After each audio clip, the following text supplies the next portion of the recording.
आप अपने एनिमेशन को भी इस से इस तक सुधारना चाहते हैं?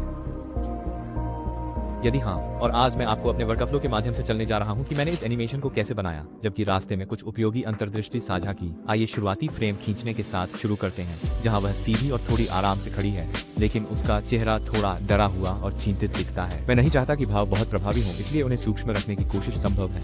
आप में से बहुत से लोग मुझसे पूछते हैं कि आपके एनिमेशन इतने आकर्षक क्यों नहीं लगते हैं। इसलिए आपका एनिमेशन अच्छा नहीं दिखने का एक मुख्य कारण यह हो सकता है कि आप अपनी कल्पना से एनिमेट कर, और वर्तमान में आपके छोटे से मस्तिष्क में प्राकृतिक गतियों का व्यापक मानसिक पुस्तकालय नहीं है, इसलिए आप कुछ बिंदु के बाद फंस जाते हैं। तो सुधार करने और अपने दिमाग से चेतन करने में सक्षम होने के लिए आपको कई संदर्भों का अध्ययन करने की आवश्यकता है। आपने ड्राइंग में संदर्भों का उपयोग करने के बारे में सुना होगा, लेकिन आप में से बहुत से लोग यह नहीं जानते हैं। संदर्भों का उपयोग एनिमेशन में भी बहुत सहायक है। संदर्भ आपके एनिमेशन में असंगति और सहायता लाते हैं। सर्वोत्तम प्रथाओं में से एक फिल्मों के संदर्भों का उपयोग करना है, क्योंकि वे पर्याप्त बजट वाले पेशेवरों द्वारा बनाए जाते हैं और वे वास्तव में अविश्वसनीय लगते हैं। इसलिए जब भी आप कोई फिल्म या वेब श्रृंखला देख रहे हो, तो कुछ दृश्यों को खोजने का प्रयास करें जिन्हें आप चेतन कर सकते हैं, और फिर संदर्भ क्लिप का अध्ययन करें और समझने की कोशिश करें कि उस दृश्य में क्या हो रहा है। ऐसा करने के लिए कुछ चरण हैं। सबसे पहले आपको इसकी टाइमिंग और स्पेसिंग जानना, और इसका एक लाइन ग्राफ कुछ इस तरह बनाएं। यह केवल क्लिप को धीमी गति में चलाकर किया जा सकता है, और यह देखते हुए कि आंदोलन कब तेज है और जब यह धीमा है, और तदनुसार ग्राफ पर इसे चिह्नित करें।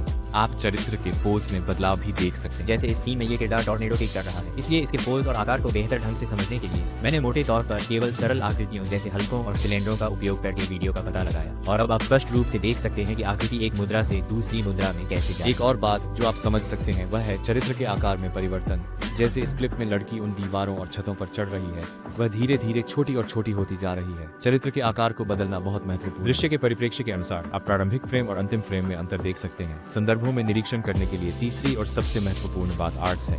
हमारे चारों ओर हर प्राकृतिक चीज एक चाप में चलती है, और इसलिए हमारे एनिमेशन चाहिए। जैसे इस क्लिप में चरित्र एक छत से दूसरी छत पर कूद रहा है, और अगर मैं इसे धीमा कर दूं और ठीक उसी रास्ते पर एक रेखा खींचूं जिस पर उसके जूते चल रहे हैं, तो आप देख सकते हैं कि यह एक चिकनी चाप का अनुसरण कैसे कर रहा है। और न केवल उसका पैर, उसके हाथ भी एक घुमावदार रास्ते का अनुसरण कर रहे हैं। चिकनी एनिमेशन बनाने के लिए गति में घुमावदार और गोलाकार पथों की पहचान करना बहुत महत्वपूर्ण। अब आपको बस इतना करना है कि संदर्भ क्लिप से सीखी गई सभी चीजों को दोहराने की कोशिश करें और इसे अपने तरीके से बनाएं।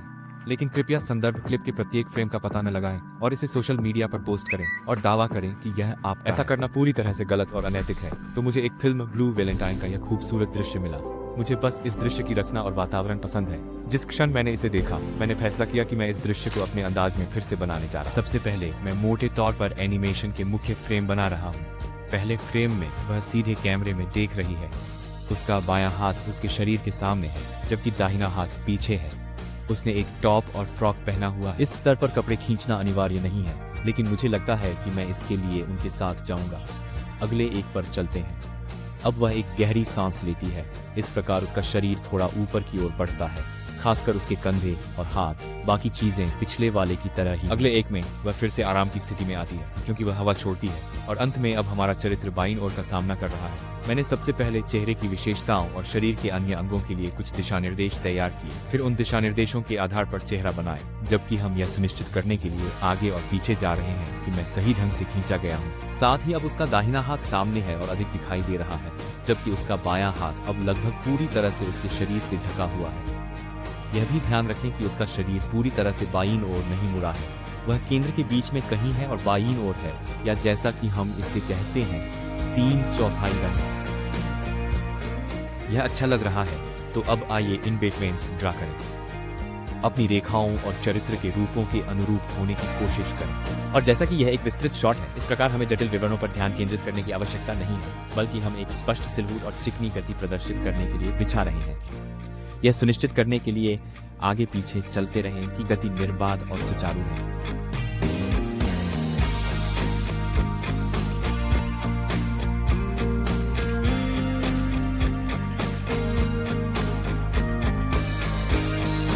ध्यान दें कि कैसे उसका सिर पहले हिलने लगता है और शरीर बाद में आता है, क्योंकि जैसे हम अपनी इंद्रियों को सुनते हैं कि कहीं कुछ हो रहा है, तो उसके जवाब में शुरू में हमारी आंखें चलती हैं और सिर उस दिशा की ओर मुड़ जाता है, और जरूरत पड़ने पर हमारा शरीर भी उसी दिशा में चलता है। यह सटीक गलती थी जो मैंने 2 साल पहले इस एनिमेशन में की थी। हमारी लड़की एनिमेशन पर वापस आ रहा है। जैसे ही वह मुड़ती है, मैंने उसके बालों को कुछ चरित्र जोड़ने के लिए थोड़ा बहने वाला आंदोलन दिया, और मुझे लगता है कि यह गति के साथ अच्छी तरह से चल। अब हमारे एनिमेशन में रंग जोड़ने का समय आ गया है। जैसा कि आप संदर्भ में देख सकते हैं, यह दृश्य काफी अंधेरा और रहस्यमय है। इस प्रकार मैं यहाँ गहरे रंगों का भी उपयोग कर रहा हूँ। लड़की के शीर्ष पर कुछ पैटर्न भी हैं, लेकिन मुझे लगता है कि उन्हें चित्रित करना मेरे लिए बहुत अनावश्यक काम होगा, तो मैं शीर्ष पेंट करने के लिए एक फ्लैट रंग के साथ जा रहा हूँ और मेंढक के लिए एक गहरा लेकिन थोड़ा संतृप्त लाल। अब पृष्ठभूमि खींचते हैं, अपने एनिमेशन के समान आयामों के साथ एक नया प्रोजेक्ट बनाएं। और जैसा कि मैंने पहले उल्लेख किया है, यह एक काफी अंधेरा दृश्य है जो शायद शाम को शूट किया गया है। इस प्रकार मैं यहाँ भी गहरे रंगों का उपयोग करूंगा। रंगों को चुनने का सबसे अच्छा तरीका यह है कि आप बस अपने संदर्भ के रंगों की प्रतिलिपि बनाएं। सबसे पहले मैं पृष्ठभूमि में दूर के पेड़ों को चित्रित कर रहा हूँ। पूंछ पर ध्यान केंद्रित नहीं कर रहा हूँ, बस दृश्य के सार को पकड़ने की कोशिश कर रहा हूँ।